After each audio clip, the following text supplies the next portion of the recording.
88,000 ऋषियों की नैविष व्यास पीठाधीश्वर महाराज की सतगुरुदेव भगवान की अनंत कोटि वैष्णव भक्त वृंद की जय, अनंत कोटि रसक जनों की जय, अनंत कोटि गुरुजनन की जय, श्री वृंदावन धाम की जय, श्री राधा रासेश्वरी की जय, बाल कृष्ण भगवान की जय, अष्ट सखिन की जय, गोप सखा वृंद की जय, ब्रज रज रानी की जय, श्री यमुना महारानी की जय, गोपेश्वर महादेव की जय, राधा रमण लाल की जय, गोवर्धन धाम की जय, राधा कुंड कृष्ण कुंड की जय, तुलसी वृंदावन बिहारी लाल की जय, जय श्री राम।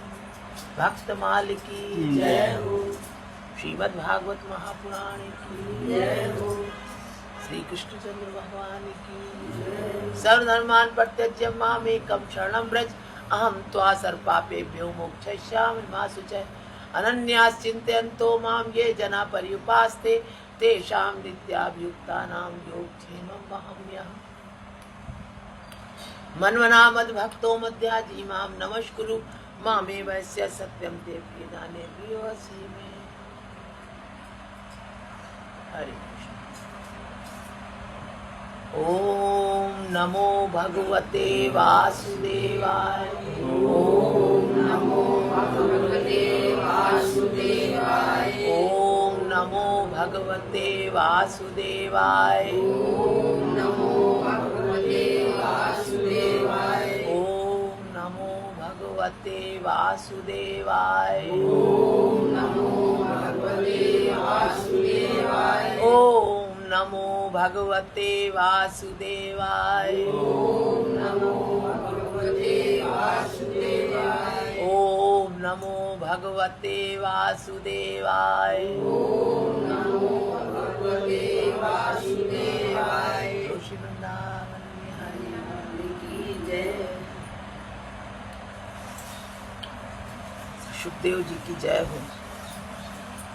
आज नवों योगीश्वरों का वर्णन चल रहा है।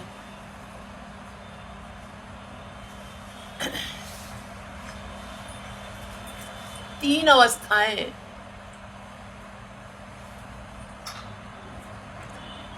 वो चार अवस्थाएं होती हैं मनुष्य की बताई कि जागृत, स्वप्न, सुषुप्ति और तुरीय। जागृत जगने को तथा स्वप्न नींद को कहा जाता है। सुषुप्ति अवस्था उसे समझना चाहिए जैसे किसी समय मनुष्य नींद उचट जाने पर यह कहता है कि हम नींद में अचेत सोए पड़े रहे। ये उसे पता होता है कि हमने नींद ली। ये एक ही व्यक्ति की अवस्थाएं, एक ही व्यक्ति बताता है मैं जाग रहा हूं, एक ही व्यक्ति बताता है कि मैं नींद में अचेत सोया पड़ा था।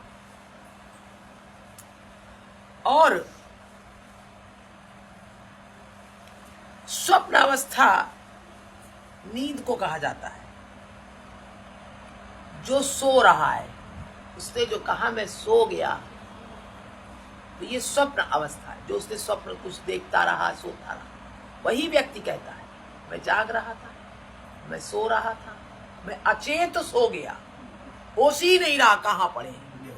ये भी पता नहीं। एक तो नहीं स्वप्नावस्था की पता है कि हम यहाँ सो रहे थे, इस तरह सोए, और एक नहीं होता है अचेत, कहते हैं पता नहीं कहाँ सो, कहाँ चले गए, एकदम होश ही नहीं है। उसको कहते हैं सुषुप्ति अवस्था। और चौथी है तुरीय अवस्था। जागृत जगने को तथा स्वप्न नींद को कहा जाता है। सुषुप्त अवस्था उसे समझना चाहिए जैसे किसी मनुष्य नींद उचट जाने पर कहता है कि हम नींद में अचेत सोए पड़े रहे। तुरीय अवस्था वो होती है जैसे कोई मनुष्य श्री हरि के ध्यान में ऐसा मग्न हो जाए कि उसे अपने शरीर तथा वस्त्रों का भी कुछ ध्यान ना रहे। कभी कभी ऐसी स्थिति है तुरीय अवस्था। कितने भी लोग हैं, कुछ भी हो रहा है, कुछ हो सकता, कह रहे हैं अपने शरीर के वस्त्रों तक का। वस्त्रों के ध्यान का मतलब होता है कि अभी हमें अपना ध्यान रखना चाहिए। और जब ऐसी अवस्था हो जाती है, भगवान का ध्यान इतना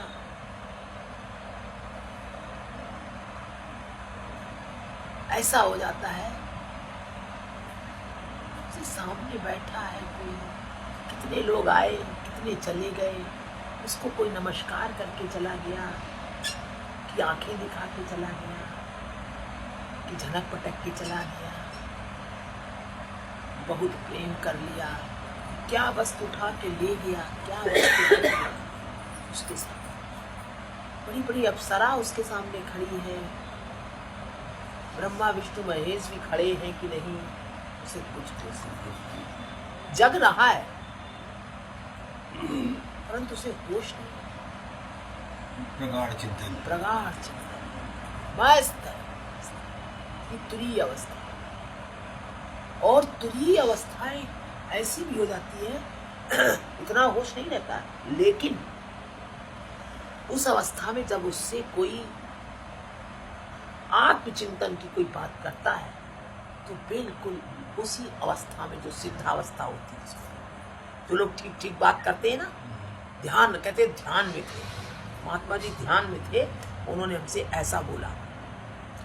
उसी तुरीय अवस्था में जितने संतों ने, जितने ऋषियों ने जो श्राप आदि दिया है, वो तुरीय अवस्था में। तभी तो उनकी अवस्था जब बाद में सामान्य हुई, बाह्य स्थिति में आए, तब उन्होंने जब जिसको श्राप दिया, श्रापित व्यक्ति ने जब रुदन करके उनसे कहा, तब उनको अपनी स्थिति का होश आया और उनको दया आ गई। उस समय न दया होती है, न क्षमा होती है, न क्रोध होता है, कुछ भी नहीं होता है उस समय। कुछ सिर्फ एक भगवान के ध्यान में, कहा ना, मनुष्य श्री हरि के ध्यान में ऐसा मग्न हो जाए कि उसे अपने शरीर और वस्तुओं का भी ध्यान न रहे। उस अवस्थाओं में जीव मात्र के शरीर में श्री हरि का प्रकाश विद्यमान रहता है, सिर्फ श्री हरि का प्रकाश। ऐसी अवस्था में उसे यह भी पता नहीं कि कोई क्या कर रहा है। यही ब्रह्मभूत अवस्था है, यही ब्रह्मभूत अवस्था। उसको कोई रुकावट पैदा करता है, कुछ करता है, इसी में तो उन्होंने श्राप दे दिया। कितनों ने श्राप दिया। अंत में जब कहा आपने ऐसा, दया करें, क्षमा करें, तब उनको होश आया। उन्होंने कहा कोई बात नहीं, ये श्राप तुम्हारा वरदान में बदल जाता है। क्योंकि संत महात्मा ऋषि मुनि श्राप देते ही, किसी को श्राप देते ही। देखिए, द्वैत अवस्था में ही दिया जा सकता है, और ये सब अद्वैत में रहते हैं, ये सब अच्छा है। तो कैसे सब देंगे? देते नहीं था। वो ईश्वर का प्रकाश ही दे देता है, वो ईश्वर का प्रकाश ही बोलता है। वो होते ही प्रेरणा तो वहीं से मिलती है, प्रेरणा वहीं से मिलती ही है, ये तो पता ही है कि वहीं से मिलती है सारी प्रेरणा। वो कुछ करते नहीं, उस समय वो बिल्कुल अकिंचन रहते हैं, उन्हें कुछ पता ही नहीं, अपना भान ही नहीं होता। वो कोई स्वार्थवश नहीं देते कि मुझे ऐसा हो गया। तो उन्होंने हाँ, वो भगवान का प्रकाश था, और भगवान ने बाद में कहा कि मेरी इच्छा से हुआ, और भगवान की इच्छा के आगे कुछ। ये तुरीय अवस्था है। कह रहे हैं इस अवस्था में शरीर में श्री हरि का प्रकाश विद्यमान रहता है। उन्हीं की शक्ति द्वारा मनुष्य शुभ अशुभ कर्म करता है, उन्हीं की शक्ति के द्वारा, शुभ और अशुभ उस समय, है ना, उन्हीं की शक्ति के द्वारा। सबसे उत्तम अवस्था है, सबसे उत्तम अवस्था, उसका कुछ नहीं, यानी वहां पर कोई उपाधि रहित हो जाता है, तुरीय अवस्था। मेरे हिसाब से एक अवस्था और होनी चाहिए, वो होनी चाहिए प्रेम अवस्था, भक्ति की अवस्था। भक्ति अवस्था जो है तुरीय अवस्था अतिक्रमण कर जाती है। प्रेम की अवस्था नहीं, प्रेम की अवस्था तो होती ही है। ये अवस्थाएं बताई हैं, 4 अवस्थाएं। इनमें जैसे जागृत अवस्था होती है, जागृत अवस्था में प्रेम और वो सब आ जाता है। जागृत अवस्था जो बताई है, ये जागृत अवस्था में प्रेम, दया, करुणा जागृत अवस्था है। आनंद में है, ये जागृत अवस्था के अंदर। अब इनमें भी तो अलग अलग पार्ट हैं, ऐसा। ये जागृत अवस्था में ही ले लिया। जागृत अवस्था में है, आनंद ले रहा है, प्रेम कर रहा है, सब में भगवान का प्रकाश देख रहा है, वो देख रहा है। और यहाँ तुरीय अवस्था में स्वतः स्वयं का भगवान का प्रकाश हो जाता है। प्रकाश प्रकाश रहता है। उसका फिर बस नहीं चलेगा। प्रेम की अवस्था में तो अपने शरीर का वस्त्र का तो ध्यान रहता है ना। अब गोपियां प्रेम की अवस्था में है भगवान की, अब भगवान से रास रचा रही है, आनंद ले रही। और प्रेम की अवस्था में हमें लगता है सारी अवस्थाएं आ जाती हैं। उसमें उन्हें प्रेम भी रहता है, जागृत भी रहता है, स्वप्न भी रहता है, सुषुप्ता भी रहती है और तुरीय अवस्था भी रहती है। प्रेम की अवस्था वो चारों अवस्था, ये अगर इनके पार्ट में देखा जाए कि पहले में भी इतने हैं तो उनमें जागृत अवस्था है, जागृत अवस्था में आ सकता है तो प्रेम उसमें है। ये तुरीय अवस्था को बता रहे हैं, कह रहे हैं उन्हीं की शक्ति द्वारा मनुष्य शुभ और अशुभ कर्म करता है। इस बात को प्रत्यक्ष रूप में इस प्रकार समझना चाहिए कि जब श्री नारायण जी किसी प्राणी के शरीर में से अपनी शक्ति खींच लेते हैं तब वो मृत्यु को प्राप्त हो जाता है। उस समय उससे कोई भी काम नहीं हो सकता। यदि कोई मनुष्य कहे कि जब ईश्वर सब जगह वर्तमान है तो वे दिखाई क्यों नहीं देते हैं, उसे ये उत्तर देना चाहिए कि श्री त्रिलोकीनाथ मूर्खों को दिखाई नहीं देते हैं। ये लाइन हमें बहुत अच्छी लगी कि दिखाई नहीं देते, तभी तो वो इस लाइन की पुष्टि के लिए गीता में भगवान ने कहा उपद्रष्टा अनुमंता चा भर्ता भोक्ता महेश्वर परमात्मेति चातुर्तो देहे अस्मिन् पुरुषापत। इसी देह में वो है लेकिन मूढ़ों को नहीं दिखाई देता। मूढ़ों को दिखाई, वही बात है। वो तभी जिसको दिखाई देते रहते भैया, साक्षात भगवान का चमत्कार दिखाई देता है। या उसका ये जगता अवतार नहीं है भगवान, जो हम लोग सब जीवित दिखाई पड़ रहे हैं। हाँ? क्या उसका ये अवतार नहीं, ये अवतार है? नहीं है, बिल्कुल यही सही, उसका स्वरूप, यही उसका स्वरूप, सिया राम में सब जग जाने, बिल्कुल सही कहा। ये स्वरूप ही नहीं, ये उसका विराट स्वरूप है। विराट स्वरूप। विराट हम यही सब उसका जो है और विराट स्वरूप तो भगवान ने सब दिखाई ही, हाँ। तो उसके अलावा तो कुछ है ही कुछ नहीं, है ही नहीं। कुछ है ही नहीं। हम सब उनके अवतार ही कहिए, उन्हीं का अवतार है हम सब। और जिस समय वो हट गए अवतार में शरीर गए बेकार हो बल्कि गया, सौतुल्य हो जाता। अवतार में गए बल्कि हम उनका विस्तार करें। विस्तार का, हम विस्तार हैं, हाँ विस्तार है, हम उन्हीं का विस्तार है। उन्हीं का, सही बात है ना? उन्हीं का विस्तार फैलता जाता है। हाँ, हाँ। कितनी अनेक असंख्य तभी तो विराट स्वरूप। विराट स्वरूप, और इसी में जड़ भी हो गया, चैतन्य भी हो गया, सब वही है। इस प्रकार कहा कि मूर्खों को दिखाई नहीं देते हैं और ज्ञानियों की दृष्टि से कभी छिपे नहीं रहते, और ज्ञानियों की दृष्टि, अब उनको तो सब दिखाई देता रहता ज्ञानी। श्री नारद जी बोले हैं वसुदेव, इतनी कथा सुनकर राजा जनक ने कहा हे ऋषि श्रेष्ठ, इसमें लगता है इसमें टेप हो रहा है क्या? हाँ ठीक। तब एक दिन सनकादिक ऋषि मेरे पिता के समीप आए थे। तब वो राजा जनक ने कहा हे ऋषि श्रेष्ठ, जब मैं बालक था तब एक दिन सनकादिक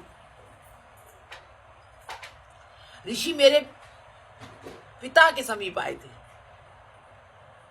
जब मैं बालक था, जनक जी कह रहे हैं। जनक जी कह रहे हैं, ऋषि से कह रहे हैं, जब मैं बालक था तब एक दिन सनक आदि ऋषि मेरे पिता के समीप आए थे।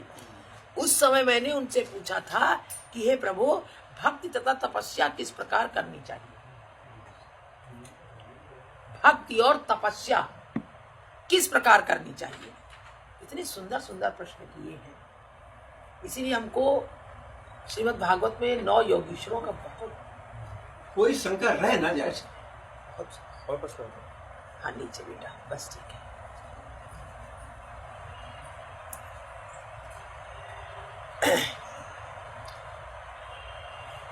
उस समय मैंने उनसे पूछा था कि हे प्रभु, भक्ति तथा तपस्या किस प्रकार करनी चाहिए? भक्ति भी पूछा और तपस्या भी पूछी। तब मेरे प्रश्न को सुनकर वे ऋषि कोई उत्तर न देकर केवल हंस दिए थे। गोविंद हंस, तथा मुझे ज्ञान उपदेश करने के योग्य नहीं समझा था। मैं छोटा था, हंस दिए। गूढ़ था। भक्ति और तपस्या किस प्रकार करनी चाहिए, वो हंस दिए। राजा जनक के मुख से ये वचन सुनकर उपविरहोत्र नामक छठवें योगीश्वर ने कहा, हे राजन, अब तुम ज्ञान सुनने के योग्य हो। उस समय तुम्हारी बाल्यावस्था कारण ही सनकादिक ने तुम्हें ज्ञानोपदेश नहीं किया था। अब हम कहते हैं, अब तुम उसे सुनो। कर्म 3 प्रकार के होते हैं, कर्म, विकर्म, अकर्म। कर्म उसे कहा जाता है जिसे ब्राह्मण, क्षत्रिय, वैश्य तथा शूद्र चारों वर्ण के मनुष्य वेद शास्त्रों में लिखे अनुसार करते हैं, कर्म उसे कहते हैं। एक वर्ण यदि दूसरे वर्ण के धर्म को ग्रहण कर लेता है तो उसे विकर्म कहा जाता है। अकर्म उसे कहते हैं जो जानबूझकर चोरी आदि कुकर्म किया जाता है, उसे अकर्म कहते हैं। और तथा जिससे संसारी जीवों को कष्ट पहुंचता है। मनुष्य को उचित है कि वो गुरु जी के आज्ञा के अनुसार प्रतिदिन श्री रामचंद्र, नरसिंह जी अथवा श्री कृष्ण अवतार में से किसी अवतार का पूजन एवं ध्यान किया करे नित्य प्रतिदिन। मनुष्य को चाहिए भक्ति, इससे भक्ति मिलती है कि भक्ति कैसे की जाए। और तब तो ये भक्ति का बताया कि भक्ति इस प्रकार करी जा सकती कि गुरु के कहने पर, गुरु जो निर्देश कर रहे हैं कि भगवान राम का, नरसिंह अवतार का, भगवान कृष्ण का, इनमें से किसी का भी ध्यान किया जाए नित्य प्रति, पूजन एवं ध्यान करे तथा श्री हरि को जो स्वरूप उसे पसंद हो, श्री हरि का जो स्वरूप उसे पसंद हो, उसी की भक्ति करे प्रतिदिन। ये सुनकर राजा जनक ने कहा, हे प्रभु, जिस प्रकार आपने पूजा करने की बात कही उसी प्रकार अब कृपा करके श्री हरि के अवतारों की कथा भी कहिए। तब दुर्मिल नामक 7वें भाई ने कहा, हे राजन, श्री हरि के संपूर्ण अवतारों का वर्णन करने की सामर्थ्य किसी में भी नहीं है। आकाश के तारे, बालू की रेणुका तथा वर्षा की बूंदें चाहे भले ही गिर ले जाए, तारे, बालू की रेणुका के कण तथा वर्षा की बूंदें चाहे भले ही गिर ले जाएं, परंतु श्री हरि के अवतारों को नहीं गिना जा सकता। अवतार है, कितने अवतार उनके हो जाते हैं, असंख्य। ये अवतार में ही आता है, जैसे आवेशावतार भी आ जाता है। कभी कभी गुरु या कोई कुछ बोल रहा है, एकदम से उसको आवेशावतार कुछ बोल देता है ना कोई, एकदम से। कह रहे श्री नारायण जी के विराट रूप में पृथ्वी, आकाश, सूर्य, चंद्र, 10 दिशाएं, 14 भुवन तथा 84 लाख योनियां हैं विराट रूप में। वे संपूर्ण वस्तुओं के स्वामी तथा उत्पन्न करता है। जिस समय श्री परम ब्रह्म प्रभु के विराट स्वरूप की नाभि से कमल का फूल प्रकट होता है, उस समय उस फूल से ब्रह्मा उत्पन्न होकर तीनों लोकों की रचना करते हैं।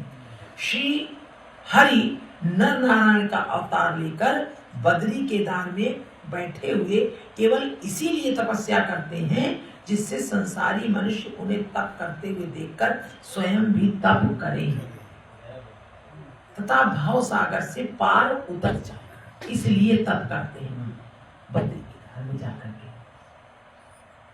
जिस समय उनकी तपस्या को देखकर देवराज इंद्र को यह भय हुआ था कि कहीं ये मेरा इंद्रासन लेने के लिए तप न कर रहे हो, अस्तु उसने उनका तप भंग करने की इच्छा से कामदेव बसंत ऋतु 10 अप्सराओं तथा शीतल मंद सुगंध पवन को उनके समीप ले जाता। उस समय बसंत ने पास पहुंचकर एक परम मनोहर उद्यान प्रकट कर दिया। वायु हिलोने लेकर बहने लगा तथा अप्सराएं नृत्य करने लगी। कामदेव भी कोकिल का स्वरूप बनाकर एक वृक्ष पर बैठ काम को जागृत करने वाली बोली बोलने लगा, ऐसी मधुर बोली। जब सूर्य के समान तेजस्वी नर नारायण ने उन सभी की ओर आंख उठाकर देखा, तब वे इस भय से कि कि कहीं ये हमें श्राप न दे डाले, थर थर कांपने लगे। उस समय श्री नर नारायण ने हंसकर कामदेव आदि से इस प्रकार कहा, तुम्हारा कोई दोष नहीं है। तुम्हें तो इंद्र ने अपने हित साधन के लिए यहाँ भेजा है, परंतु तुम्हें ये ज्ञात होना चाहिए कि हमें इंद्र लोक प्राप्त करने की कोई अभिलाषा नहीं। तुम जानते हो कामदेव, इंद्र तो चलो अपने स्वार्थ में लगे, इस समय उनकी बुद्धि भ्रष्ट हो गई। तुम जानते हो कि हमें इंद्रासन की कोई इच्छा नहीं है। श्री त्रिलोकीनाथ के ऐसे वचन सुनकर कामदेव ने अपने साथियों से श्री नारायण जी को दंडवत करने के उपरांत हाथ जोड़कर इस प्रकार कहा, हे प्रभु, संसारी जीवों में ऐसा कोई नहीं है जिसे हम अपने वश में न कर लेते हैं, परंतु आप तो साक्षात त्रैलोकाधिपति हैं, अतः आपको धोखा देने का सामर्थ्य हम में नहीं है। कामदेव संसारी मनुष्य क्रोध के वशीभूत होकर अपनी तपस्या के फल को भी क्षण भर में नष्ट कर डालते हैं, क्रोध के वशीभूत होकर, परंतु आप क्रोध रहित हैं, अतः हम आपको सहस्त्रों दंडवत करते हैं। डर रहा है कामदेव कि कहीं भगवान क्रोधित होकर के हमें दंड ना दें, पहले ही से भगवान को प्रणाम। ये प्रार्थना सुनकर श्री नर नारायण जी ने अपना प्रभाव दिखाने के हेतु रंभा आदि अप्सराओं से भी अधिक सुंदर 1,000 स्त्रियां वहां अपनी माया से उपस्थित कर दी, कामदेव को अपना प्रभाव दिखाने के लिए। रंभा आदि सहस्त्र अप्सराओं से भी अधिक सुंदर 1,000 स्त्रियां वहां अपनी माया से उपस्थित कर दी। वे उनकी सेवा करने के लिए हाथ जोड़कर चारों ओर खड़ी हो गई। उनके स्वरूप को देखकर कामदेव आदि का अभिमान पल भर में नष्ट हो गया। उसने बड़ी सुंदर सुंदर स्त्रियां भगवान के पास भेजी। कामदेव भगवान ने उससे भी सुंदर 1,000, और वो भगवान की सेवा के लिए उपस्थित थी। कामदेव का ये देख करके, ठीक है बेटा,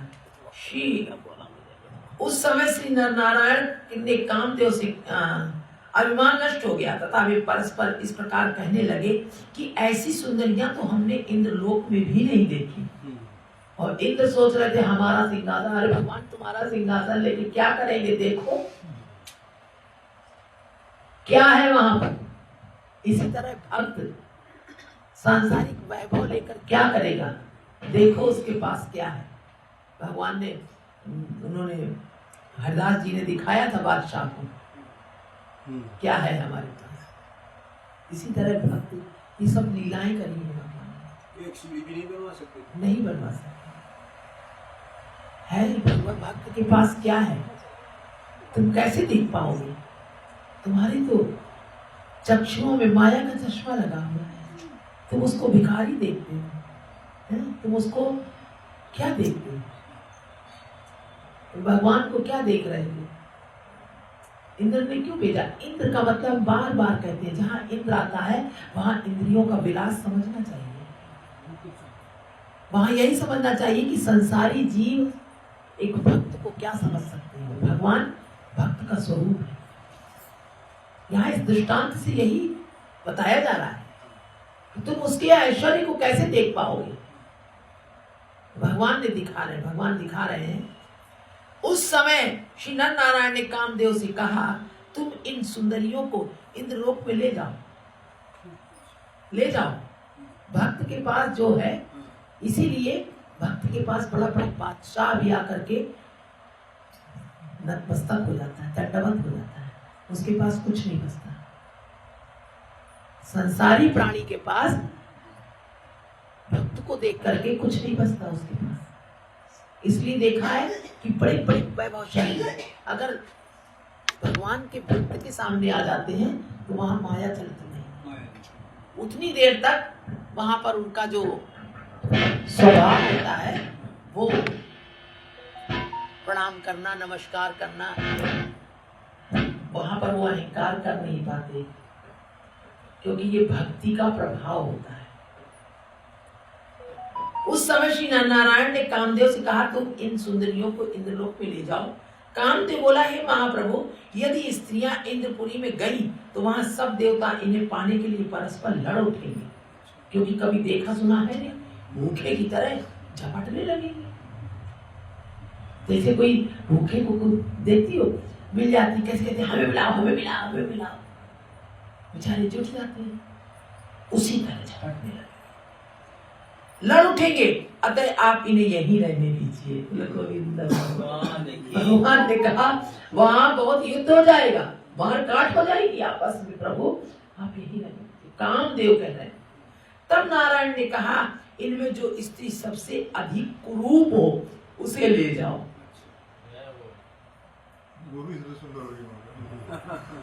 वो वहां सबसे अंधों में कान्हा राजा, अब अंधे है सब, एक कान्हा ही सही है कि क्या अरे यही बहुत अच्छा है, वो श्रेष्ठ है। नहीं दोनों आंखें, पता ही नहीं किसी को कि दोनों आंखें भी होती है वहां, सब तो अंधे थे। कहना अरे ये बहुत बढ़िया है। तो कह लगे जो इनमें से स्त्री सबसे अधिक कुरूप हो उसे ले जाओ। श्री नारायण जी की ये आज्ञा सुनकर कामदेव आदि उनमें से उर्वशी नामक अप्सरा को लेकर इंद्रलोक में जा पहुंची। जबकि उर्वशी सबसे सुंदर उर्वशी आई थी अर्जुन को भ्रष्ट करने के लिए, और अर्जुन ने कहा माता, श्राप दे दिया। तथा इंद्र को सब वृतांत कह सुनाया। उस समय इंद्र ने श्री नारायण जी को परम ब्रह्म जानकर बहुत प्रकार से स्तुति की तथा उर्वशी को संपूर्ण अप्सराओं की स्वामिनी बना दिया। हे राजन, तदुपरांत श्री नारायण जी ने हंस अवतार लेकर शरद कुमार को उनके प्रश्नों का उत्तर दिया। फिर हयग्रीव का अवतार धारण कर मधुकैटभ नामक दैत्य का संहार किया एवं पाताल से वेद निकालकर ब्रह्मा को सौंपा। फिर मत्स्य अवतार लेकर राजा सत्यव्रत को ज्ञान सिखाया। कच्छप अवतार लेकर मंदराचल पर्वत को अपनी पीठ पर धारण किया। मोहिनी अवतार लेकर देवताओं को अमृत पान कराया। 12 अवतार लेकर पृथ्वी को पाताल से निकाला। वामन अवतार लेकर राजा बलि से पृथ्वी का दान लिया। कपिल देव अवतार लेकर अपनी माता देवहूति को सांख्य योग का उपदेश किया। परशुराम अवतार लेकर सहस्त्रबाहु आदि अनेक क्षत्रिय राजाओं का वध किया। रामा अवतार लेकर लंकाधीश्वर रावण को मारा और नरसिंह अवतार लेकर भक्त प्रहलाद की रक्षा की तथा हिरण्याकश्यप को मारा। कृष्णा अवतार लेकर कंस आदि राजाओं तथा दैत्यों को मारा एवं कौरव पांडवों के बीच महाभारत करा के पृथ्वी का भार उतारा।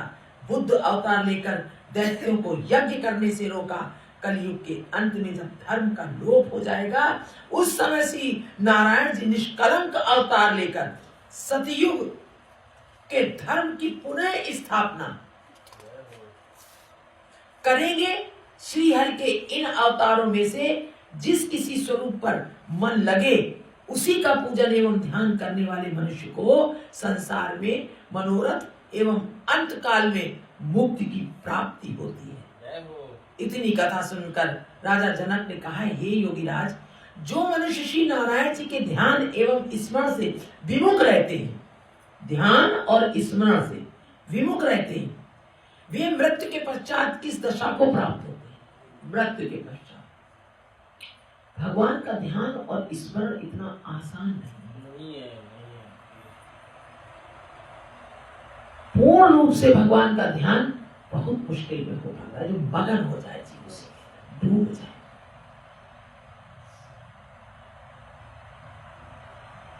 ध्यान करता है, जब करता है, आरती कर रहा है, कुछ कर रहा है, ध्यान कहीं और जा रहा है, चित्त कहीं और जा रहा है।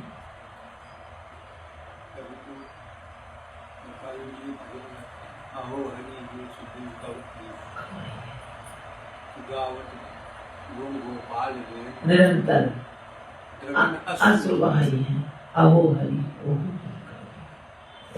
लेकिन एक हमने देखा है भैया, इन सब अवस्थाओं जप में और तमाम अवस्थाओं में, लेकिन जब संकीर्तन होता है, उस अवस्था में कुछ याद नहीं रहता। ऐसा है ना? उच्च कंठ से जब संकीर्तन होता है सारी इंद्रियां लगती हैं, सभी इंद्रियां लग जाती हैं। और जब बिल्कुल चरम कोटि का होने लगता है तब वही निज तन शुद्ध विसर है, वही अवस्था हो जाती है। हाँ, जब एकदम संकीर्तन में समाधि लगती जब में भी लगती है, लेकिन संकीर्तन में भी संकीर्तन में सबसे ज्यादा लगती है। उसके बाद जब में कब लगती है? जहाँ बिल्कुल स्वरूप में एकदम चित्त विलीन हो जाता है। लेकिन उसके लिए तब फिर चाहे कोई कितना भी शोर मच रहा हो, कहीं उससे कोई प्रभाव नहीं पड़ता।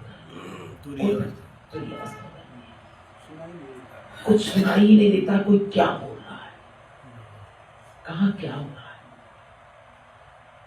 इंद्रियां अपने विषयों से समिट जाती है, समझ आते हैं। विषयों में नहीं रहती, नहीं, समिट हो जाती है। हमने कहा ना, इंद्रियां तो सब वास्तविक कार्य हर समय करती है। ये मन ही जो है, चित्त, ये इधर उधर हो रहा होता है। लेकिन जब ऐसी अवस्था हो तो उसी समय याद तो आ ही जाता है कि हम ये भजन कर रहे हैं, या हम जप कर रहे हैं, या क्या कर रहे हैं, और ये मन हमारा कहाँ जा रहा है। उस समय तुरंत भगवान से कहे कि प्रभु आप तो सब जानते हैं, दया करके इसको देखिए ये कहाँ जा रहा है। अब भगवान से प्रार्थना करे कि देखिए ये जप करने बैठा है, आपका नाम ले रहा है, जा कहाँ रहा है प्रभु, आपकी दया है, इसको ले आइए आप अपने, इसको मत जाने दीजिए। देखिए आप साक्षी हैं, और साक्षी होकर के भगवान से बात करें, इसमें कोई अपराध नहीं है। ये जा रहा है मन, यही कहा भगवान ने, जा रहा है तो जा रहा है, लेकिन इसको भगवान से प्रार्थना करो, जब करो भजन, आरती कर रहे हो, कुछ कर रहे हो, जा रहा है, और भगवान से कहो प्रभु ये जा रहा है, देखो ये कहाँ जा रहा है प्रभु, ये क्या कर रहा है, दया करो प्रभु, दया करो। ऐसा लगाते हैं कि फिर घंटों लग जाता है। भगवान से प्रार्थना करने के बाद बेटा ये जो मन लगता है ना, क्या गजब का लगता है। रुदन करके जब ये भगवान से कहता है प्रभु ये जा रहा है, इसकी बस में नहीं है प्रभु, बचा लो इसे, आप अपना चिंतन कराओ प्रभु। अरे भैया ऐसा लगता है ये जवाब नहीं इसका। और भगवान ने ये बात कह दी अर्जुन से कि ये मन का स्वभाव है, इसको जहां लगा दो अर्जुन, ये बड़ी खूबी से लगता है। ये गीता में किस जगह कहा याद नहीं आ रहा है हमको। मन की बात कही है भगवान ने कि इसका ये स्वभाव है, मन का ये स्वभाव है कि ये जहां लगा दो ये बहुत अच्छी तरह से कार्य करता है। तो भगवान से कह दो एक बार प्रभु इसको लगा दो, और प्रभु तुरंत लगाते हैं। गोस्वामी जी ने इससे और आगे की एक बात भगवान के सामने प्रस्ताव रखा। गोस्वामी अब वो मुझे याद नहीं रहा, आपने हाँ। पुस्तक लिखी विनय पत्रिका, हाँ, गोस्वामी जी की जो लिखी हुई है, उसमें वो कहते हैं, उसका सार तो बता रहा हूं, वो कहते हैं मैंने मन को बहुत लगाने का प्रयास किया, हाँ, और जितना लगाता हूं उतना ही भागता है। तो प्रभु ऐसा करें कि मेरे मन रूपी कमल पर आप ही भंवरा बन हाँ। जो है, वही बात हो गई ना कि आप ही इसको संभालिए। वही हमने कहा, ये हमारा बेटा प्रैक्टिकल देखा हुआ है, वही जो गोस्वामी जी कह रहे हैं। हाँ। हमने कहा भगवान से कह दो तो ये बहुत सुंदर लगता है। हाँ, तो हमने वही बात कही, कमल रूपी, हाँ, मेरे मन रूपी कमल पर आप ही भंवरा बन जाइए, बस इसका रसपान आप कीजिए। बात वही है, उसका विस्तार। मैंने तो बहुत लगा के देख लिया, मैंने लगा दी, जैसे लगाता हूँ कैसे भागता है बेटा, भागता है। अतिशय प्रबल अजय इस तरह का कुछ है। हाँ, इसको लगा दो। भगवान जब जाएंगे तो रो करके भगवान से कहें प्रभु ये जा रहा है। अपने उसमें पत्तल बहुत अच्छा हुआ। हम सुबह आरती कर रहे थे, वहां से भगवान को स्मरण किया, भगवान को स्नान करा, आरती कर रहे हैं, संसार के प्राण आधार तुम, और नीचे ध्यान जा रहा है कि अभी कैसे कर पाएंगे, अभी तो सब्जी काटती है, अभी तो भैया ने स्नान ही नहीं किया है। प्रभु आज क्या होगा? हमने प्रभु ये कहाँ जा रहा है? आरती कर रहा है आपका, आप सामने खड़े हैं और आप इसको रोक नहीं रहे हैं। प्रभु रोक लीजिए ना, ये आरती कर रहा है आपका मन, देखिए ना, आप तो साक्षी है, आप तो सब जानते हैं, आपसे तो कुछ छुपा नहीं। देखिए शरीर से ये आरती कर रहा है और ये मन जा कहाँ रहा है? प्रभु जैसे रुदन किया है ऐसा चला गया, ध्यान ही नहीं। तो बेटा जाता है ये, इसमें बहुत सावधानी रखो। और ये होगा जब चाहत होगी भगवान से, भगवान को पाने की चाहत,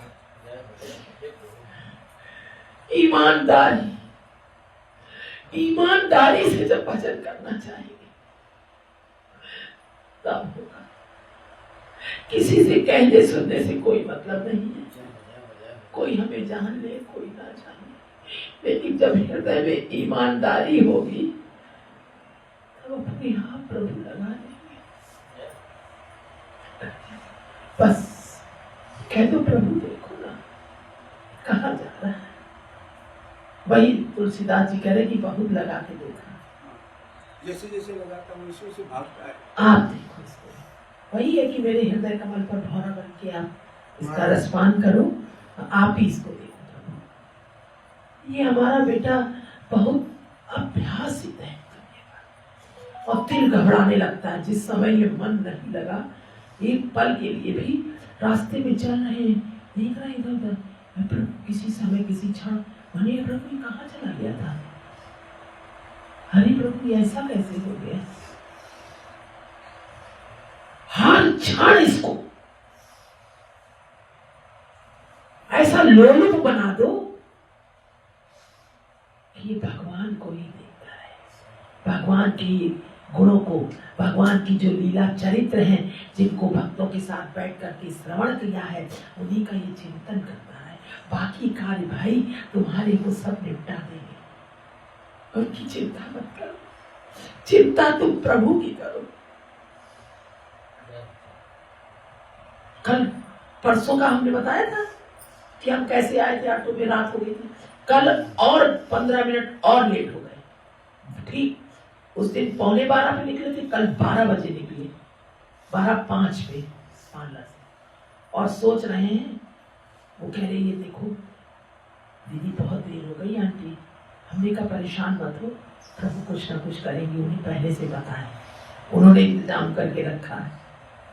हमने उससे कहा भागवत पढ़ते हैं और भगवान की सब बात सुनते रहते हैं, अब इसी माध्यम से हमको सुनाई देती है, और जो हमारे साथ वो करते हैं, हमने अभी तक का तो हमारा ये रिकॉर्ड है कि वो साथ हैं। हमने चलो पार्लर के बाहर और कुछ इंतजाम करके रखा है।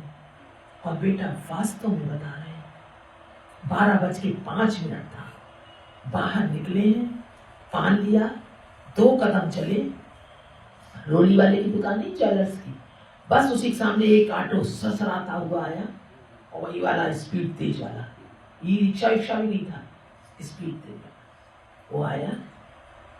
रूपा ने पूछा भैया तक जाएंगे? हाँ BRS तक जाना? हाँ बैठिए बैठिए। अरे भैया उतार नहीं देना बीच में? अरे नहीं आप बैठिए। फट से बैठ गए, गेट बंद वाला था, फट से बैठे, हवा की तरह उड़ाया उसने। हमें लगता 10 मिनट में उसने यहाँ उतार दिया। हमने देखा तुमने जैसे कोई अपनी कारों में बैठता है आकर के, ड्राइवर आ गया, गेट खोला, कल बैठिए, क्या कहेंगे? और चौराहे पे आए तो देखे तो एक भी ऑटो नहीं, एक स्त्री खड़ी हुई थी, एजेड थी, उसने पूछा कि कर रही चलो कि कल कहाँ, कर लगे कि वो ये राम स्वीट हाउस, उसने कहा हाँ वहीं जाना है। कल है कि बैठो, कल नहीं, कल कितने को? कल 15 रुपए, कल 10 रुपए देंगे। 12 बजे रात 12 बजे हमारे मन में हमने कहा बैठ जाओ, बोली नहीं, वो चल दिया। बोला कि अच्छी खासी थी पैसे के कारण, अब 12 बजे रात को चलनी करनी 5 इधर होती है। इसको लोभ कहते हैं, धन का लोभ। हाँ गरीब दिखाई देती है तो फटाक से बैठा लेते हैं, बैठो दे देंगे पैसे, कोई बात नहीं, दिख रहा है। लोभ में हानि हो जाती है। लोभ में हानि होती है। अरे भैया बहुत लोभी जीव होते हैं। तो अभी विवेक नहीं आया कि 12 बजे मुझे मिलेगा और ज्यादा दे देते, आसपास तो और दिख नहीं रहे हैं। दे देना चाहिए भाई, लोग मांगे तो दे देना चाहिए। सही बात है, तो नींद खराब करके अब वो आगे चल दिया, बोला इनको जाना नहीं है, चला गया आगे, खड़ी है। लोभ है धन का। लेकिन वो तो चला गया हो, लेकिन मैं सोचता हूँ कि आपका चिंतन उसके प्रति हाँ बना रहा अभी यहाँ भी तो ले आए उसको। घर तक बना रहा हो। अरे अभी तो ले आए ना, देखिए आपके पास भी तो ले आए आप लोग, अभी भी चिंता कर रहा। आपका चिंतन जो है उसके प्रति जो है। हाँ। क्योंकि ये लगता है कि जीव को इस धन का दूसरा कमा रहा है, उसको दे दो 5 रुपए, क्या हुआ? बहुत ज्यादा, हाँ बहुत ज्यादा रकम हो तो सोचना पड़ता है, सोचना पड़ता है। समय भी देखिए आप, अपनी अवस्था देखिए आप, हैं? फिर आपके पास धन है, ऐसा नहीं दिख रहा है, आपके कपड़ों से आप बढ़िया मेंटेन खरीद लो, दे दो 5 रुपए। अंतर कितना? 10 तो लगता ही है। 10 तो 5 मांग रहा था। 15 रुपए लगता है यहाँ से, गोविंदनगर से यहाँ से 15 रुपए। 20 हम लोग 20 देते, कभी 15 देते, कोई 15 कोई 20, देता है। लेकिन 15 से कम और हम तो 20 देते। 15 मांग लो तो सही वो मांग रहा है। 15 मांगता है, कहते नहीं बढ़ जाए 20 ले लो, तो हमारे आज देता है। हमको लगता है उसकी वही रोजी रोटी है कि हम इतनी देर में आईब्रोज बनाते हैं तो 20 रुपए लेते हैं, और ये बढ़ चुका है रेट, सवारी देती नहीं है, सही बात। छिक करती है। और झगड़ा तो इसलिए ये लोग बेचारे 15 कह देते हैं, चलो 15 ही दे देते हैं। तो हम ये सोच के पूछना रूपा से रोज हम उसको 20 रुपए निकाल के देते, 40 रुपए अपने उसके देते रोज। अब वो 15 दे देती, उसके 5 बच जाते हैं, तो हम सोचते चलो इसके पास ही बच जाते हैं, कोई बात नहीं, 5 हमारे बच जाते हैं, 10 उसको फिर बच जाते हैं। हम जब से बढ़े हैं हम तब से बराबर 20 ही देते हैं। अब वो उसको दे देती, कहती आंटी वो नहीं ले, हमने कहा चलो कोई बात नहीं, तो जो भी दो हम अपनी तरफ से, और जब हम उसको दिलाते हैं तो कहते 20, वो भी कह देती कभी 20 ले लो भैया, बढ़ गए। तो बहुत सारी बातें, जीवन जीने के लिए हम लोग को पास शैली भी नहीं है जीवन जीने की। छोटी छोटी बातें जिन पर हम लोग ध्यान नहीं देते।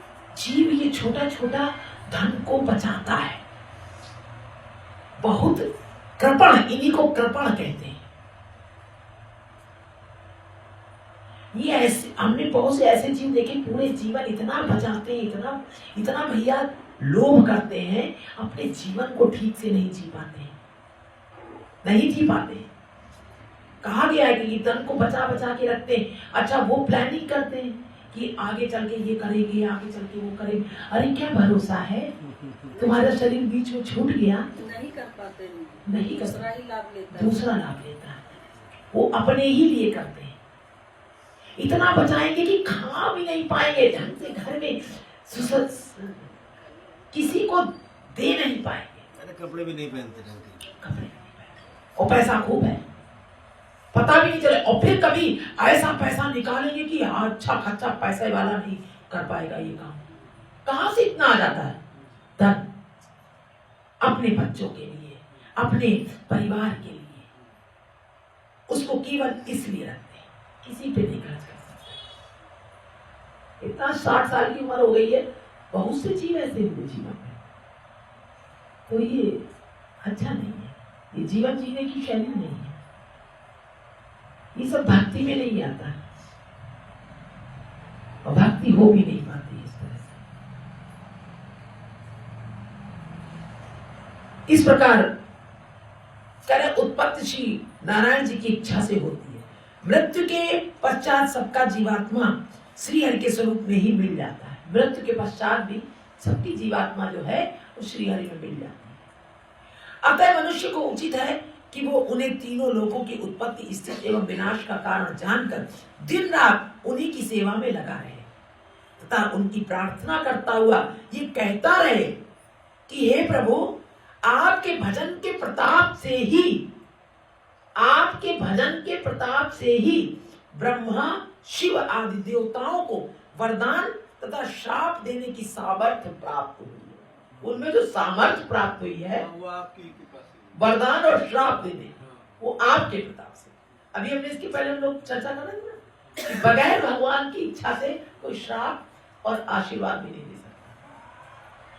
तभी तो हमसे जब कोई कहता है दीदी आशीर्वाद दे दी, हम कहते हैं अरे भैया वहां से चलता है, यहाँ कौन पैदा हुआ किसी को आशीर्वाद दे।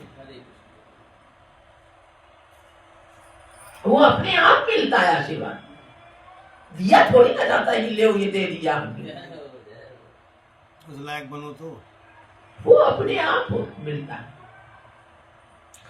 आपके चरणों में भक्ति रखने वालों का दुख आपकी कृपा से छूट जाता है। आपके चरणों में जो भक्ति रखता है उसका दुख आपकी कृपा से छूट जाता है। अतः आप मुझ पर भी अपनी कृपा करें। हे जनक, इस प्रकार का ज्ञान एवं ध्यान करने वाले मनुष्य मुक्ति पद को प्राप्त होते हैं, मुक्ति पद को प्राप्त होते हैं, उनको मुक्ति मिल जाती है। मुक्ति का अर्थ समझते हैं कैसी मुक्ति? मरने के बाद कुछ नहीं होता। मुक्ति का मतलब है इसी मनुष्य शरीर में ही जो भगवान का ध्यान रखते हैं वो छल, कपट, द्वंद्व, मोह, आसक्ति, काम, क्रोध, इनसे मुक्ति पा लेते हैं। इसी से तो मुक्ति पाना है, यही तो मुक्ति का स्वरूप है, यही तो बंधन में बांधे, यही तो बंधन है। मुक्ति का अर्थ यही है, बंधन और मुक्ति यही है। शरीर छूट जाना मृत्यु की बात नहीं, इस शरीर, यही तो चक्र तुम्हारा चल रहा है हम सबका, करोड़ों जन्मों से इसी से मुक्ति नहीं मिल रही है। यही माया का बंधन है, यही माया है। बंधन और मुक्ति। तो जो भगवान का ध्यान करता है उसको मुक्ति मिल जाती है, मुक्त हो जाता है।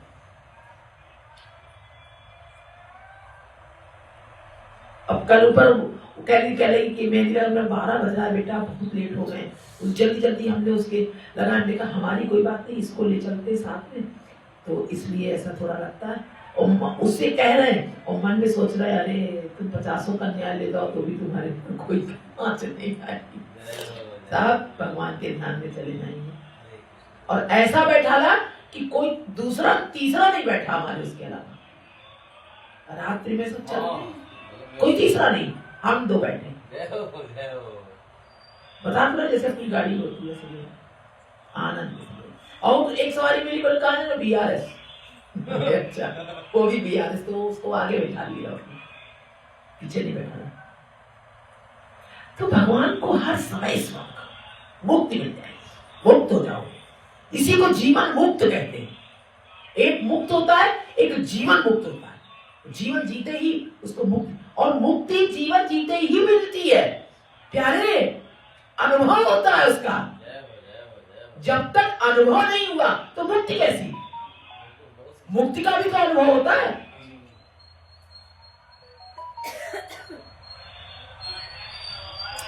जो लोग मनुष्य शरीर पाकर भी श्री हरि का स्मरण नहीं करते, मनुष्य शरीर देखो है ना, मनुष्य शरीर पाकर भी श्री हरि का स्मरण नहीं करते तथा संसारी माया मोह में फंसे रहते हैं, जो अधर्म की कमाई से अपना तथा अपने परिवार का पेट पालते हैं, जो सब जीवों में श्री हरि का एक चमत्कार नहीं देखते, जो बिना प्रयोजन के दूसरों से शत्रुता रखते हैं, जो पराई स्थिति तथा धन को रहने की इच्छा रखते हैं, एवं और पराया धन। आपको एक बात और बता दें, आज पराये धन की परिभाषा समझ लीजिए। हम लोग समझते हैं हमने जो कमाया है वो हमारा धन है, सीधी सी परिभाषा। भाई हम कमा के ले आए, हमने किसी से लिया थोड़ी ना है, इसी को तो हम लोग समझते हैं अपना, किसी से लिया नहीं है। इसका सूक्ष्म अर्थ क्या है? अगर हम उस धन को केवल अपने लिए लगाते हैं और हम किसी की सहायता में वो धन नहीं लगाते हैं, क्योंकि वो भाग्य था किसी का, हमने नहीं दिया, हमने कंजूसी करके उसको अपने लिए रख लिया है, वो भी पराया ही धन है। बहुत सुंदर। बिल्कुल उतना भाग वो पराया था जो तुमने उसको नहीं दिया, बहुत सुंदर। वो था उसको देने के लिए। ये पाप भी है। ये पाप भी है। भूखा मनुष्य हमारे सामने बैठा है, हम भोजन कर रहे हैं, वो भूखा है और वो मांग रहा है, हमने उसको नहीं दिया। और जो हम खा रहे, भले ही हमने अपने घर में रोटी बना के खाया है, लेकिन वो पराया था। उस समय वो था, बैठा था, उसका भी अधिकार उसका अधिकार था उस अन्न पर, बहुत सुंदर। हमने नहीं दिया। ये ध्यान रखो कि वो पराया था, वो हमारा नहीं था। बहुत सुंदर। इस तरह कहते हैं पराया धन।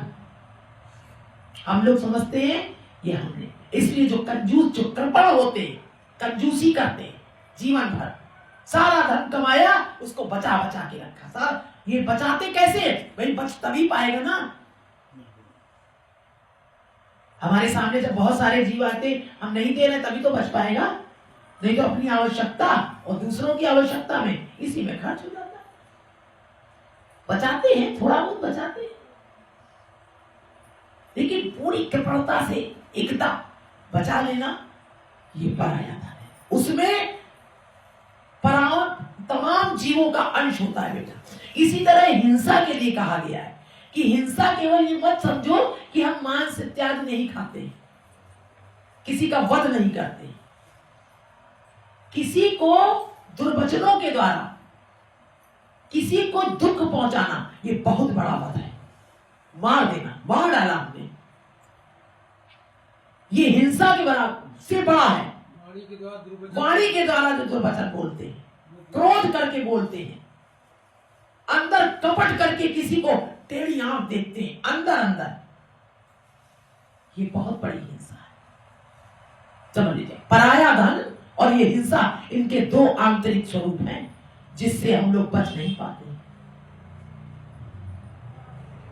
लोभ के कारण हम उसको, कोई आया, कोई गरीब आया, कोई दुखी आया, हम क्यों कहते हैं कि हर बार हमारे उसमें 3-4 ऐसी 2-3 1-2 तो अवश्य आती है हर सीजन में, हर लगन में।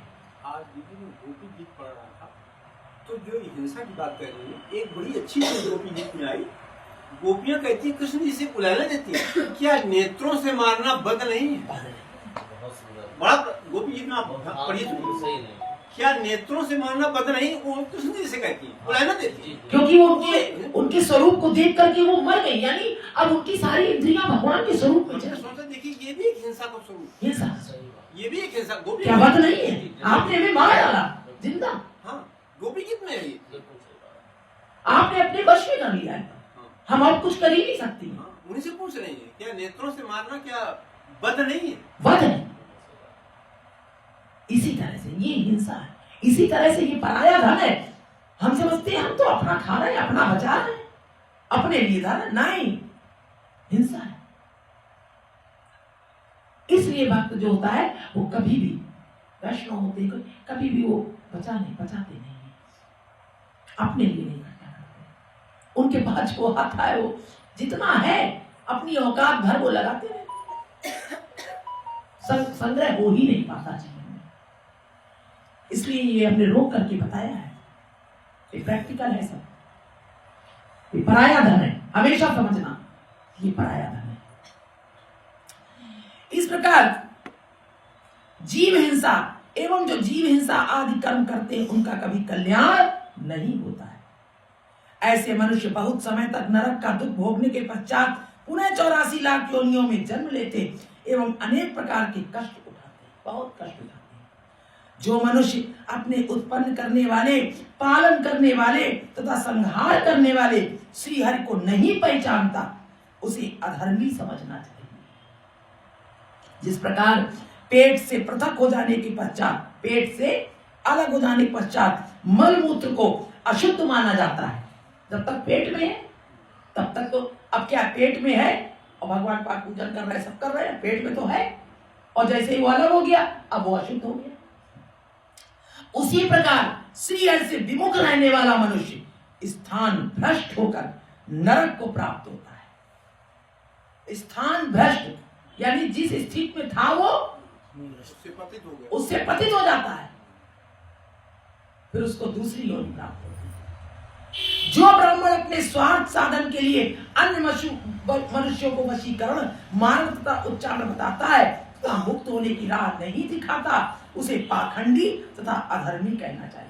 तमाम मंत्र ऐसे हैं, तमाम ऐसी रिद्धि सिद्धियां हैं जो वो ऐसी विद्याएं लोग पढ़ाते हैं, किसी को मार दो, किसी को ये कर दो, उनका प्रयोग करते हैं राक्षसी पद्धति से, वशीकरण वगैरह। वो एक चला था मूठ मारा करते, हाँ, मूठ मार देते, पहले बहुत चलते, बहुत देते मूठ को, सुना होगा। उसे पाखंडी तथा अधर्मी कहना चाहिए। जो लोग संत महात्मा तथा हरि भक्तों को तुच्छ समझकर संपूर्ण जीवों में श्रीहरि का एक जैसा स्वरूप नहीं देखते, संत महात्मा तथा हरि भक्तों को तुच्छ समझते हैं, समझते बहुत कष्ट पा रहे हैं इसलिए भजन कर रहे हैं। अब इनके पास कुछ है तो है नहीं, अब वो रोता है तो कहते ये अपने दुख के कारण रोता होगा, इसको बहुत कष्ट मिल रहा है इसलिए रोता है।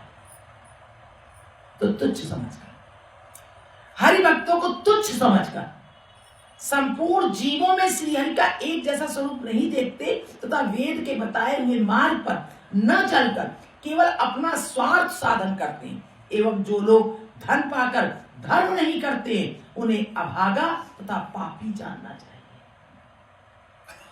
जो धन पाकर धर्म नहीं करते, देखा आ गई ना बात वही, धन पाकर धर्म ना करो तो वो भी पराये धन, यानी उसका भाग था आपने दिया नहीं, आपको मिला आपने पूरा का पूरा अपने लिए रख लिया, नहीं दिया। धर्म करने धन घटता थोड़ी ना, नहीं घटता, नहीं करते। बहुत से ऐसे जीव पड़े हैं अपने लिए, फिर देखो खूब खर्च करते हैं, एकदम लगेगा जैसे इनके पास कुछ नहीं है, भिखारी है, ये है वो, और फिर ऐसा कि अच्छा उनके आगे कुछ नहीं, वो अपने बच्चों के लिए, अपने परिवार के लिए ऐसा करते, दूसरे को नहीं कर सकते। उनको कह रहे जो धन पाकर धर्म नहीं करते उन्हें अभागा तथा पापी जानना चाहिए। राजन, धर्म करने से ज्ञान की प्राप्ति होती है, ज्ञान मिलता है इससे। अरे आप किसी भूखे को भोजन करा रहे हैं तो जब वो प्रसन्न होता है तो आपको लगता है उसी समय देख कितना आनंद आता है।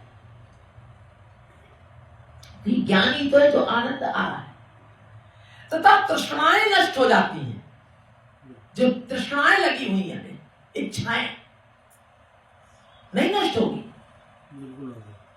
जब आपके पास अब सब देने के लिए है, आपने भर जरूरत भर को रखा, बाकी सब तो जो इच्छाएं हैं वो फिर होती ही नहीं, कहां से करेगा इच्छा। जो मनुष्य विरक्त हो जाता है वही मुक्ति पद को प्राप्त करता है, विरक्त हो जाता है।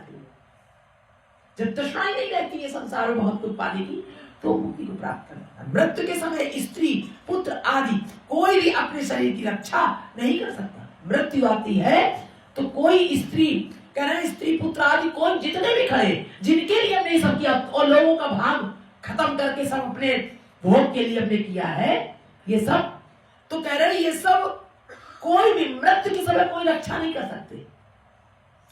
अतः उनके प्रेम में पड़कर नष्ट होना व्यर्थ है, उनके प्रेम में पड़कर जो हम नष्ट हो रहे हैं वो व्यर्थ है भाई। औरों को भी अपना समझो।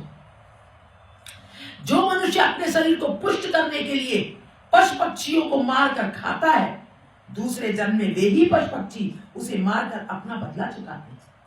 मद्यपान करने वाले तथा साधु संतों से विमुख रहने वाले मनुष्यों को यम के दूत नरक में डालकर अत्यंत कष्ट देते हैं। मद्यपान करने वाले। इतनी कथा सुनकर राजा जनक ने कहा, प्रभु सब युगों में श्री परम ब्रह्म प्रभु का अवतार किस प्रकार हुआ था? सब युगों में। तब करभाजन नामक नवे योगीश्वर बोले, हे राजन, सतयुग में श्री हरि का अवतार चतुर्भुजी तथा चंद्रमा के समान श्वेत वर्ण वाला था। सतयुग के सभी मनुष्य धर्मात्मा, सत्यवादी तथा हरि भक्त थे। उस समय संसार में धर्म के चारों चरण वर्तमान थे, अतः सभी प्राणियों को वैकुंठ की प्राप्ति होती थी। सब प्राणियों। त्रेता युग में श्री हरि का स्वरूप अग्नि के समान लाल तथा वेश ब्रह्मचारी जैसा हुआ। वेश उस समय संसार में धर्म के 3 चरण विद्यमान थे। द्वापर में श्री हरि का अवतार नीलमणि के समान श्याम वर्ण का हुआ। द्वापर में नीलमणि। उस समय संसार में धर्म के 2 चरण विद्यमान थे। कलयुग में श्री हरि का अवतार कृष्ण रंग का तथा सूर्य के समान तेजस्वी होगा। कलयुग में धर्म का केवल 1 चरण रह जाता है। अतः इस युग में मनुष्य निर्धन होते हैं। जो धनवान होते हैं वे भी कृपण बनकर दान आदि शुभ कर्म नहीं करते। निर्धन भी हो जाते बहुत से, ज्यादातर धन के लिए देखो सब परेशान है। और जो धनवान है वो कृपा होकर, कंजूस होकर के दान आदि शुभ कर्म नहीं करते। कलयुग में मनुष्य केवल श्रीहरि के चरणों का ध्यान धरने, उनके लीला चरित्रों को कहने सुनने तथा भक्ति करने मात्र से ही भवसागर से पार चल जाते। कहने सुनने से और उनके लीला चरित्रों का गान करने से भवसागर से पार हो जाते हैं। जो मनुष्य श्री नारायण जी की शरण में जाते हैं उन्हें अन्य किसी देवता का भय नहीं रहता है। सबसे बड़ी बात। तथा वे देव ऋण, ऋषि ऋण, देव ऋण, ऋषि ऋण, पितृ ऋण से उऋण हो जाते हैं। तो श्री हरि का ध्यान रखते हैं। श्री हरि के अधीन रहने के कारण कोई उन्हें दुख भी नहीं पहुंचा सकता। वो श्री हरि के अधीन है तो उन्हें कौन दुख पहुंचाए। सारी गोपी ग्वाल सब ब्रजवासी भगवान के अधीन थे तो क्या कर पाया, कोई कुछ कर पाया, उनका बिगाड़ पाया। श्री हरि अपने भक्तों पर कृपा करके उन्हें अकर्मों से बचाए रहते। हे राजन, कलयुग में जो मनुष्य इस श्लोक को पढ़कर श्री हरि को दंडवत करता है उसे श्री हरि संसार में मनोवांछित वस्तु प्रदान करके अंत में मोक्ष देते हैं। उस मनोवांछित भक्त का मनोवांछित क्या है? भगवान की भक्ति, यही उसका मनोवांछित है।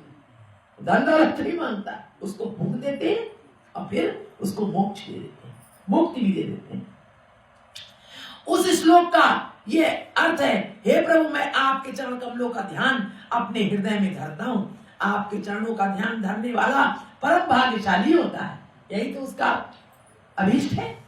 उसे देवता, दैत्य, मनुष्य अथवा पशु पक्षी में से किसी का भय नहीं रहता। आपके चरणों में गंगा, यमुना, नर्मदा, सरस्वती आदि सभी तीर्थों का निवास है। बोलो गोविंद भगवान। आपके चरणों में, आपके चरण कमल अपने भक्तों के संपूर्ण दुखों को नष्ट कर देते हैं। हे प्रभु, आपको तीनों लोकों की उत्पत्ति, स्थिति एवं विनाश का कारण जानकर दंडवत करता हूं मैं। हे राजन, सतयुग में 10 सहस्त्र वर्षों तक तपस्या करने से श्री नारायण जी प्रसन्न होते हैं। सतयुग में, त्रेता में 1 सहस्त्र वर्ष तक तपस्या करने से प्रसन्न होते हैं। वहां नाम जप करो कुछ नहीं होगा, 1 सहस्त्र वर्ष तक तपस्या करो त्रेता में, तब भगवान प्रसन्न होते हैं। तथा द्वापर में 100 वर्षों तक पूजा एवं स्मरण करने से श्री हरि मनुष्य का मनोरथ पूर्ण करते हैं। परंतु कलयुग में यदि कोई मनुष्य एक दिन रात ही सच्चे हृदय से श्री नारायण जी का स्मरण करे तो वे उसकी मनोकामना को पूर्ण कर देते हैं। बोलो गोविंद भगवान। दिन रात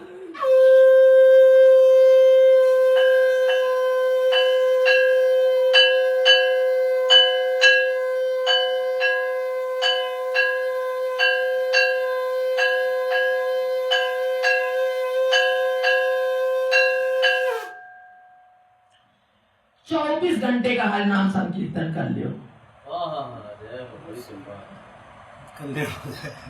कल्याण हो जाएगा। दिन और रात बता रहे भगवान, वो तो ध्यान धरते हो, ठीक है।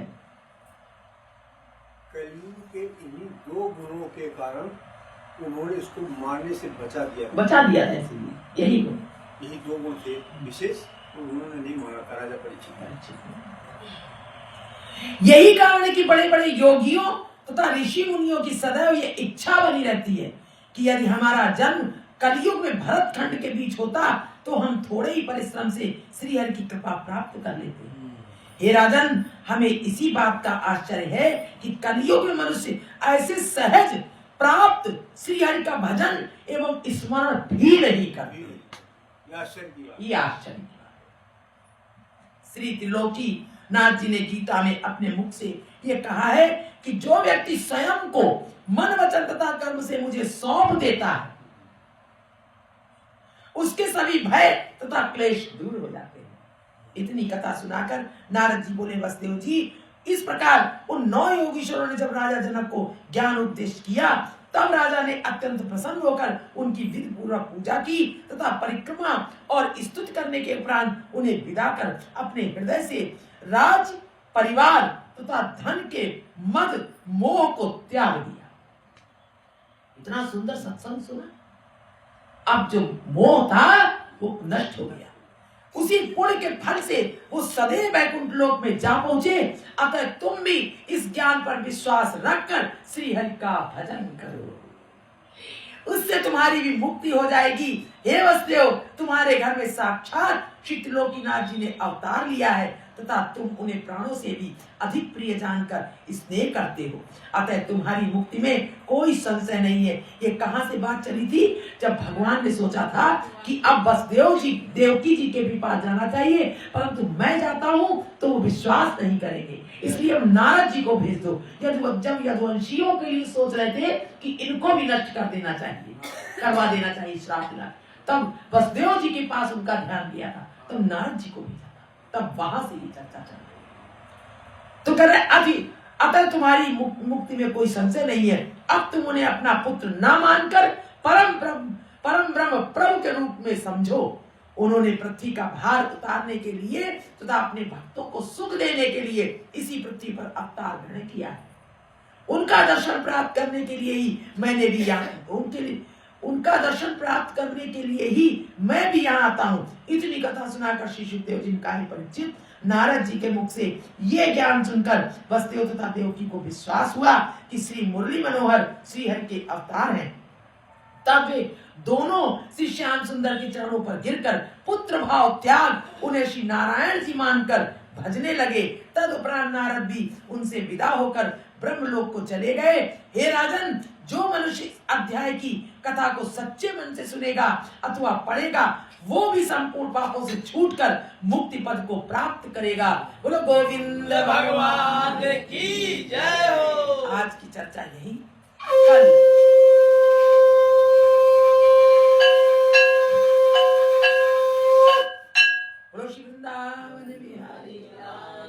कल ब्रह्मा देवताओं का श्री श्याम सुंदर के पास पहुंचना। इसमें दीदी बहुत आनंद आया।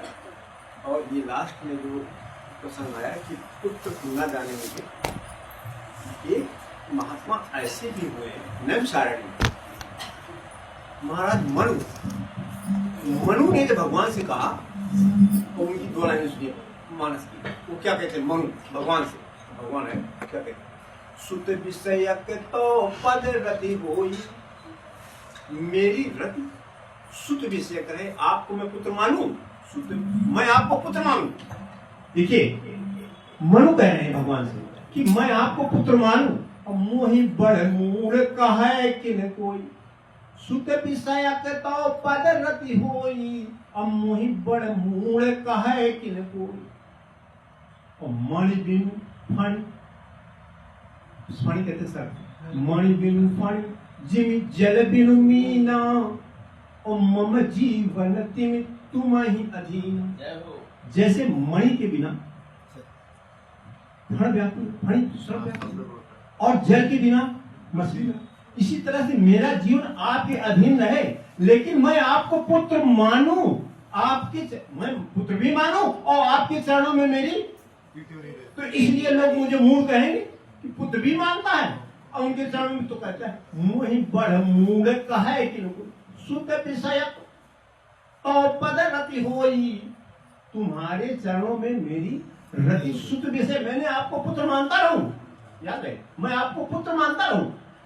मोहि बड़ मूढ़ कहे कि कोई, चाहे लोग मुझे मूढ़ नहीं क्यों कह करके रहें, मुझे कोई चिंता नहीं, मुझे कोई चिंता नहीं कि लोग मुझे मूर्ख कहेंगे, लेकिन मैं आपको पुत्र मानता रहूं और मेरी रति आपके चरणों में बनी रहे और मेरा जीवन उसी तरह से आपके अधीन रहे जैसे मछली जल के अधीन और मणि के बिना सर्प जो है व्याकुल होता है, उसी तरह से मैं आपके बिना व्याकुल बना रहूं, यानी मैं आप मेरा जीवन आपके ही अधीन बना रहे। तो ये मानस में है और ये एक ऐसे संत हुए मनु महाराज, मानो सुना होगा मनु शत्रुपा। तो ये मनु जी की स्तुति है। जब भगवान ने मनु को दर्शन दिया है तो यही बात उन्होंने कही, सुत से तो पदरती हुई अब मोही बड़ मूल कहे कि कोई, चाहे मुझे कोई मूर्ख है कहता रहे, मुझे कोई चिंता नहीं है। तो इस तरह की संत है, यही बहुत बड़ी कृपा है, बहुत बड़ी कृपा हम लोगों को सुनने को मिलता है। हाँ। सही बात। भैया बोले भगवान की राज जी बाहर बैठा लो, बाहर परिक्रमा कर ले। चला जल्दी चल। जय हो जय हो जय हो जय हो।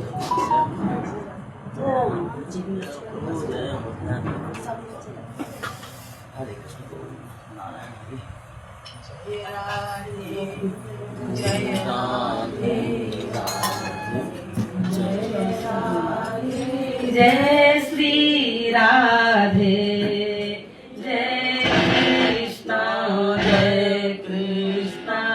कृष्णा जय कृष्णा जय श्री कृष्णा श्यामा गौरी नित्य किशोरी प्रियतम जोरी श्री राधे रसिक रसिको जय छबियो गुण गर्भियो श्री रस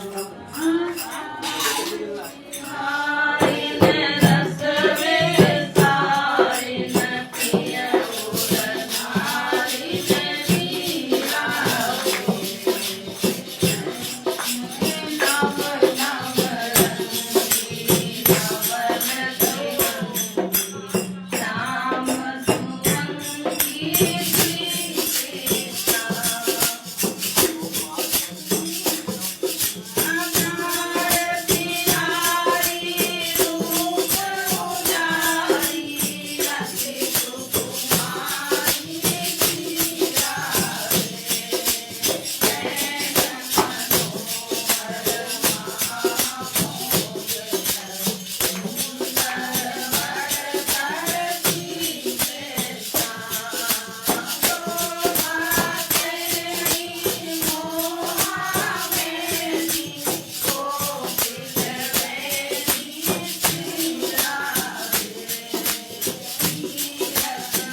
नहीं ये नहीं लो लो और दो बस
लेना चाहिए।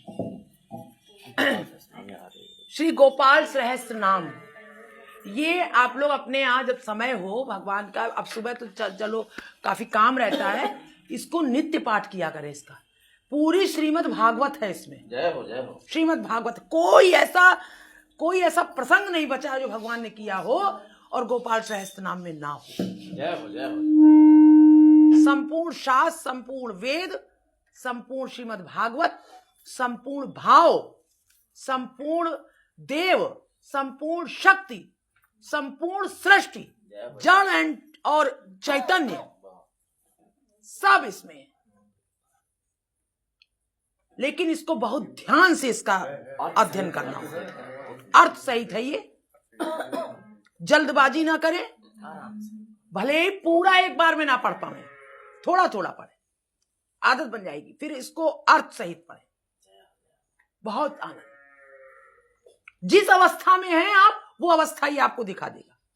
इस हर अवस्था का वर्णन है भगवान की, इतना सुंदर, बहुत सुंदर। जय हो। ये लेके आया है, वो हम पढ़ते हैं तो वो सुनता रहता है उसमें, तो वो लेके आया इसीलिए कि सभी जीव इसका अध्ययन करें। कहा था हमारी हेल्प चाहिए, आपकी कृपा से कि नवीन भैया की कृपा से आई पढ़ रही है। थी, नवीन भैया की बाइबल कृपा से। सुना, हमसे कहती हो हमें चाहिए, बहुत तो हमने इसको आगे कहा। हरि भैया ना, बस बेटा ना करो बेटा, कृपा करो कृपा करो कृपा करो। जय हो प्रभु। हरि बोल हरि बोल हरि बोल हरि बोल।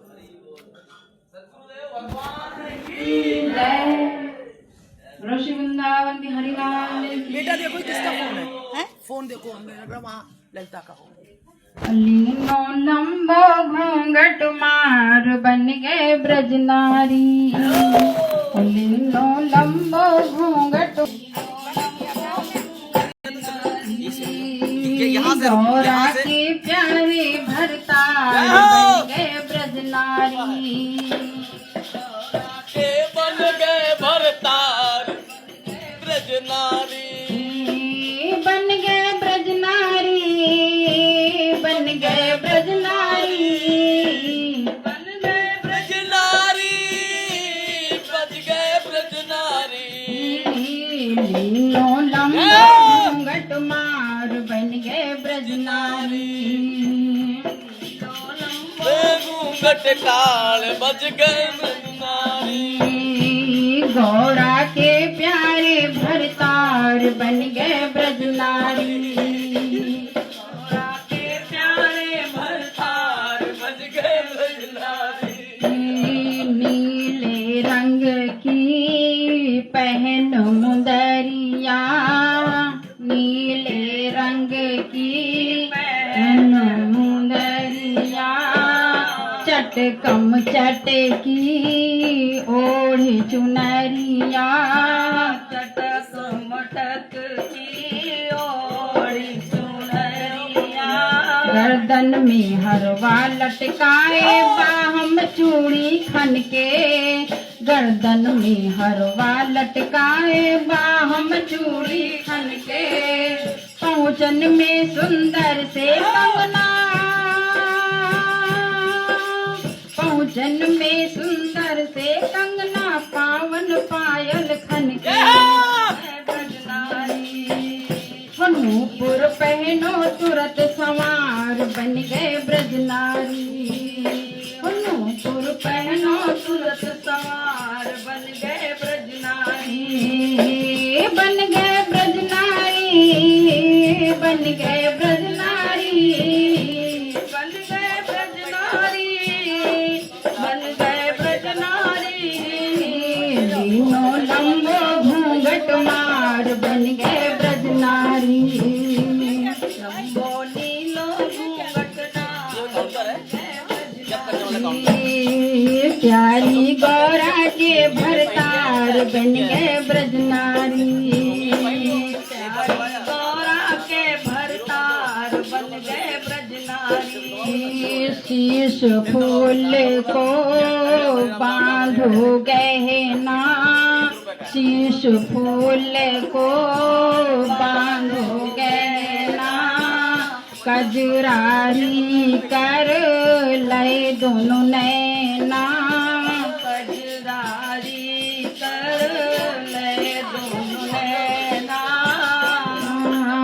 कानन में बाला लटकाए नाक पहन लई बाली, कानन झुमकाए लटकाए गले पहन लई बाली, कानन में बाला लटकाए नाक पहन लई बाली, कानन में बाला लटकाए नाग पहन लई बाली, माथे बीच लगा ले बिंदिया, माथे बीच लगा ले बिंदिया और लबों पे लाली, माथे बीच लगा ले बिंदिया और होठों पे लाली, इंगुर भर लियो पटिया पार बन गए ब्रजनारी, इंगुर भर लियो पटिया पार बन गए ब्रजनारी, हो बन गए ब्रजनारी, बन गए ब्रजनारी, बन गए ब्रजनारी, बन गए ब्रजनारी, लीनो लंबो घूंघट मार बन गए ब्रजनारी, लीनो लंबो घूंघट मार बन गए ब्रजनारी, प्यारी गौरा के भरतार बन गए ब्रजनारी, प्यारी गौरा के भरतार बन गए ब्रजनारी, बन ब्रजनारी शिव त्रिपुरारी, बन ब्रजनारी श्री त्रिपुरारी, गौरा के चल रहे हैं पिछाड़ी, गौरा के चल रहे हैं बिछाड़ी, मार्ग में बल खाए चलते हैं देव फूल बरसाए, मार्ग में बल खाए चलत हैं देवन फूल बरसाए, मार्ग में बल खाए चलत हैं देव फूल बरसाए, मार्ग में बल खाए चले हैं देवन फूल बरसाए, नर से नारी बन गए भोले, नर से नारी बन गए भोले, मन ही मन सब चाहे, अरे नर से नारी बन गए भोले, मन ही मन सब चाहे, नजरे नीचे को लई डार बन गए ब्रजनारी, नजरे नीचे को लई डार बन गए ब्रजनारी, लीनो लंबो घूंघट मार बन गए ब्रजनारी, लीनो लंबो घूंघट डार बन गए ब्रजनारी, प्यारी गौरा के भरतार बन गए ब्रजनारी, प्यारी गौरा के भरतार बन गए ब्रजनारी, रास में पहुँचे जब बम भोले, रास में पहुँचे जब बम भोले, कृष्ण कन्हैया तब यूं बोले, कृष्ण कन्हैया तब ही बोले, पास पहुँच कर बोले मोहन सुनो सखी अलबेली, पास पहुँच कर बोले मोहन सुनो सखी अलबेली, अरे कौन गाँव की रहने वाली किसकी संग सहेली, कौन गाँव की रहने वाली किसकी संग सहेली, झटपट घूंघट दियो घाड़ बन गए ब्रजनारी, झटपट घूंघट दियो घाड़ बन गए ब्रजनारी, हो बन गए ब्रजनारी, बन गए ब्रजनारी, बन गए ब्रजनारी, बन गए ब्रजनारी, तीनों लंबो घूंघट मार बन गए ब्रजनारी, तीनों लंबो घूंघट मार बन गए ब्रजनारी, प्यारी गौरा के भरता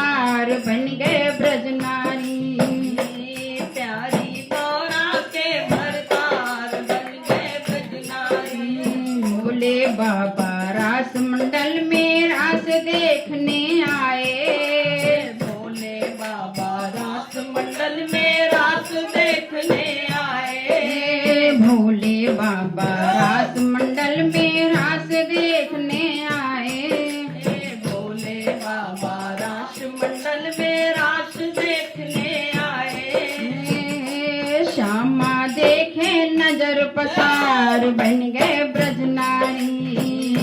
श्यामा देखे नजर पसार बन गए ब्रज नारी। हो बन गए ब्रज नारी, बन गए ब्रज नारी, बन गए ब्रज नारी, बन गए ब्रज नारी। लीनो लंबो घूंघट मार बन गए ब्रज नारी। लीनो लंबो घूंघट मार बन गए ब्रज नारी। प्यारी गौरा के भरतार बन गए ब्रज नारी।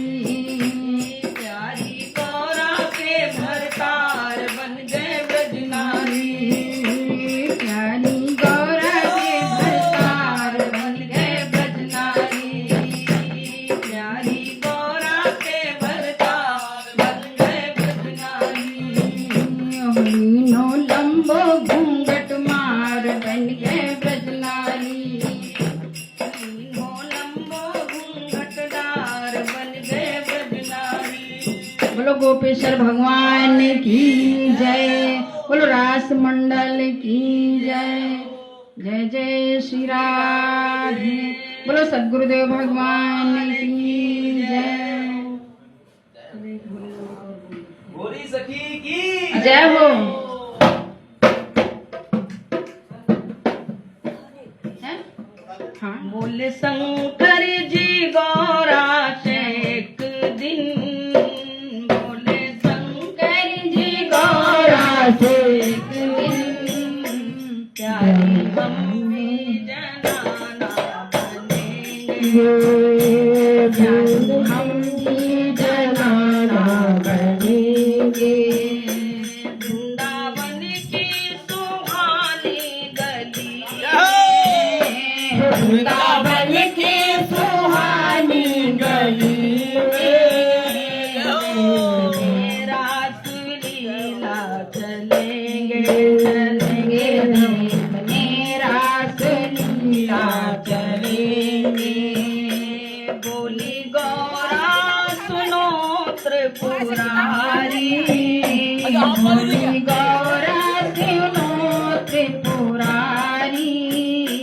हो गई क्या अकल गुम तुम्हारी, तुम्हारी हो गई क्या अकल गुम तुम्हारी। मर्द से बन रहे हो जनाना, मर्द से बन रहे हो जनाना। कहते हो साथ हम भी चलेंगे, चलेंगे, कहते हो साथ हम भी चलेंगे।